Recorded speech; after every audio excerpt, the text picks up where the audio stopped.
Halo semuanya, bismillahirrahmanirrahim. Assalamualaikum warahmatullahi wabarakatuh. Alhamdulillahirrahmanirrahim. Pada kesempatan kali ini kita masih diberikan kesehatan serta kesempatan sehingga bisa melaksanakan pembelajaran pendidikan Pancasila dan kewarganegaraan. Setelah minggu kemarin kalian sudah melaksanakan penilaian ulangan harian, untuk minggu ini kita lanjutkan bab berikutnya. Namun sebelum pembelajaran dimulai, alangkah baiknya kita berdoa menurut agama serta keyakinan masing-masing agar pembelajaran di kesempatan kali ini bermanfaat bagi kita semuanya. Berdoa dimulai. Selesai. Silakan disiapkan terlebih dahulu alat tulis, buku pembelajaran, dan catat sesuatu yang penting. Jangan sungkan tanyakan apabila ada sesuatu hal yang belum kalian mengerti. Baik, langsung saja kita mulai pembelajaran pada kesempatan kali ini. Minggu lalu kalian sudah melaksanakan ulangan harian dan kalian sudah mendapatkan hasilnya, dan semoga yang sudah baik dipertahankan, yang belum baik ayo kita perbaiki bersama. Terutama kita sudah menginjak di bab yang ke-6 dengan tema besar yaitu ancaman terhadap negara dalam bingkai Bhinneka Tunggal Ika. Ya, nanti kita akan belajar banyak mengenai apa itu ancaman, macam-macam ancaman, dan juga ilmu-ilmu lain yang akan kalian dapatkan pada kesempatan kali ini. Kita mulai dari kebinekaan bangsa Indonesia. Seperti yang kalian sudah ketahui, kebinekaan yang terjadi di Indonesia merupakan sebuah potensi sekaligus sebuah tantangan. Dikaitkan sebagai sebuah potensi karena hal tersebut itu membuat bangsa kita menjadi bangsa yang besar dan juga memiliki kekayaan yang melimpah, baik kekayaan alam maupun juga kekayaan kebudayaan. Kita sadar Indonesia merupakan sebuah negara yang memiliki banyak suku, banyak ras, banyak agama, banyak bahasa, dan juga banyak adat istiadat. Namun, di tengah kekayaan kita yang melimpah tersebut tentunya banyak sekali masalah yang akan dihadapi oleh bangsa kita, tantangan-tantangan yang akan kita hadapi, dan itu berpotensi merusak persatuan dan kesatuan negara kesatuan Republik Indonesia. Kemudian marilah kita coba menelaah ancaman terhadap integrasi nasional. Untuk menelaah hal tersebut, saya bagi pembahasan menjadi dua aspek. Yang pertama dari aspek kewilayahan. Kalau kita perhatikan, wilayah negara kesatuan Republik Indonesia itu merupakan wilayah yang sangat strategis, berada di antara dua benua, yaitu benua Asia dan Australia, dan berada di antara dua samudra, Samudra Hindia dan juga Samudra Pasifik. Kondisi tersebut itu menunjukkan bahwa Indonesia berada di posisi silang yang sangat strategis, dan itu menjadi jalur perdagangan, jalur perlintasan, jalur transportasi, dan sebagainya. Sehingga itu merupakan kekayaan alam Indonesia yang tidak dapat tergantikan. Itu dari aspek kewilayahan. Aspek yang kedua yaitu aspek sosial, di mana aspek sosial kalau kalian perhatikan di halaman 146 buku cetak kalian, itu dibagi menjadi 7 item. Kita bahas satu persatu. Yang pertama adalah penduduk, ya. Penduduk Indonesia itu berada di antara daerah berpenduduk padat di belahan sebelah utara dan juga daerah berpenduduk jarang di sebelah selatan. Kalau kita perhatikan ada sensus global, sensus dunia tahun 2015, itu menunjukkan bahwasanya sebelah utara Indonesia itu kan Asia. Asia memiliki penduduk kisaran 4,3 miliar penduduk yang hidup di sebelah utara wilayah Indonesia. Sedangkan di sebelah selatan kita ada Australia dan juga Oseania. Di sana hanya terdapat 39 juta penduduk, sehingga terjadi ketimpangan yang sungguh luar biasa di antara belahan bumi utara dan juga belahan bumi selatan wilayah Indonesia.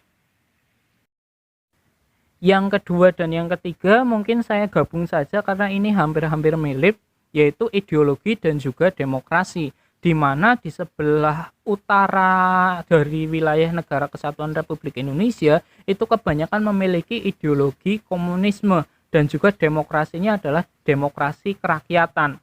Kenapa kok demikian? Secara historis wilayah tersebut merupakan kebanyakan daerah-daerah Cina dan juga daerah-daerah kekuasaan Uni Soviet, sehingga mereka menganut sistem ideologi dan juga demokrasi yang mirip dengan Cina dan juga Uni Soviet waktu itu, yaitu ideologi komunisme dan juga demokrasinya demokrasi kerakyatan. Sedangkan di sebelah selatan kita, yaitu Australia, itu kebanyakan ideologinya memakai ideologi liberalisme dan juga demokrasinya menggunakan demokrasi liberal. Kenapa demikian? Karena secara histori, secara sejarah, mereka merupakan orang-orang dari kawasan Eropa yang datang ke Australia dan membangun peradaban di Australia. Ya, walaupun ada sebagian suku aborigin di sana, tetapi kebanyakan adalah mereka adalah orang-orang dari kawasan Eropa yang banyak menganut ideologi liberal dan juga mereka individualis. Ditambah dengan mereka pada zaman penjajahan dulu itu kebanyakan dikuasai oleh Inggris, oleh Prancis, dan oleh Spanyol. Itu yang menyebabkan daerah kawasan selatan kita itu memiliki ideologi liberalisme dan demokrasi liberal. Kemudian untuk sistem ekonomi Indonesia, sistem ekonomi kita berada di antara sistem ekonomi sosialis di sebelah utara, karena kebanyakan negara itu ikut campur dalam pelaksanaan ekonomi di negara-negara tersebut. Kemudian di sebelah selatan ada ekonomi kapitalis, di mana pemilik modal itu yang paling berkuasa dan negara tidak ikut campur dalam pengaturan ekonomi. Bagaimana dengan di Indonesia? Kita ikut sosialisme atau ke kapitalisme? Indonesia itu kalau menurut pendapat saya sudah mix ekonomi, karena kita ya ada sosialismenya juga ada, kapitalismenya juga ada. Berikutnya yang kelima, masyarakat Indonesia itu berada di antara masyarakat sosialis di sebelah utara, di mana masyarakatnya selalu melaksanakan kegiatan bersama-sama, komunikasinya luar biasa, akrab dan lain-lain. Sedangkan di sebelah selatan itu kebanyakan adalah masyarakat yang individualis karena mereka membawa kebudayaan Eropa dan tumbuh di Australia dan Oseania di sana. Sedangkan Indonesia itu tadinya menganut sistem masyarakat yang sosialis, yang gotong royong, ramah tamah, namun sekarang itu berubah. Kalau saya perhatikan sedikit berubah. Wong kalian saja kalau misalkan sudah pegang HP, yang jauh didekatkan tetapi yang dekat justru dijauhkan, ya. Dan terakhir adalah sistem pertahanan dan keamanan. Wilayah kita berada di antara dua sistem pertahanan. Yang di sebelah utara kebanyakan pertahanannya menggunakan sistem kontinental. Apa itu sistem kontinental? Sistem kontinental adalah sistem pertahanan yang mengutamakan kekuatan darat yang lebih unggul. Sedangkan di sebelah selatan itu menggunakan sistem pertahanan maritim, di mana mengunggulkan sistem pertahanan dan keamanan di lautnya. Itu ya. Sedangkan Indonesia punya semuanya. Kita kontinental juga bagus, maritim juga luar biasa. Setelah tadi kalian belajar terkait dengan aspek kewilayahan dan juga aspek sosial, sekarang kita akan belajar mengenai macam-macam ancaman. Kalau saya bagi di sini, ancaman itu dibagi menjadi dua. Yang pertama adalah ancaman militer dan yang kedua adalah ancaman non-militer. Secara mudah saja saya berikan penjelasan, ancaman militer merupakan ancaman yang dilakukan oleh negara lain terhadap suatu negara menggunakan senjata sebagai alat utama. Sedangkan ancaman non-militer adalah ancaman yang dilakukan oleh negara lain namun tidak menggunakan persenjataan. Itu pengertian sederhana dari ancaman militer dan juga ancaman non-militer.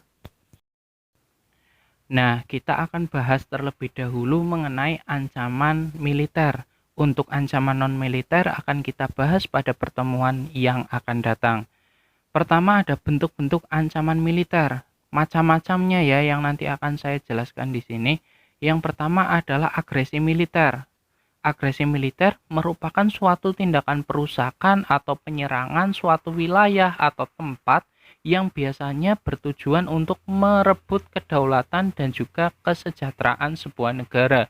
Indonesia pernah menjadi korban adanya agresi militer. Contoh yang pertama, kita pernah diserang oleh Belanda pada saat agresi militer yang pertama, mulai tanggal 21 Juli tahun 1947 sampai tanggal 5 Agustus tahun 1947. Tapi waktu itu kita dapat mempertahankan persatuan dan juga kesatuan Negara Kesatuan Republik Indonesia. Namun tidak sampai di situ. Agresi militer Belanda pun berlanjut ke agresi militer Belanda yang kedua pada tanggal 19 Desember tahun 1948.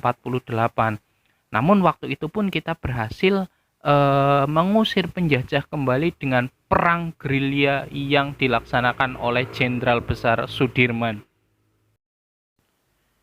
Ancaman di bidang militer yang kedua yaitu pelanggaran wilayah.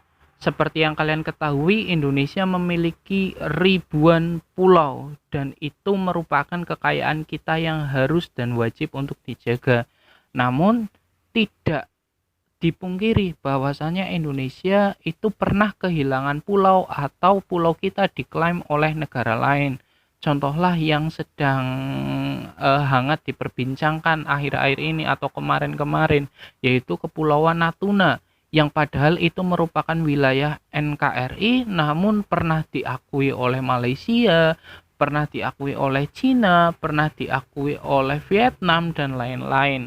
Dan itu merupakan suatu hal yang harus kita tentang, karena jangan sampai wilayah negara kita tercinta ini itu dikuasai oleh asing. Ancaman militer yang berikutnya itu adalah pemberontakan bersenjata.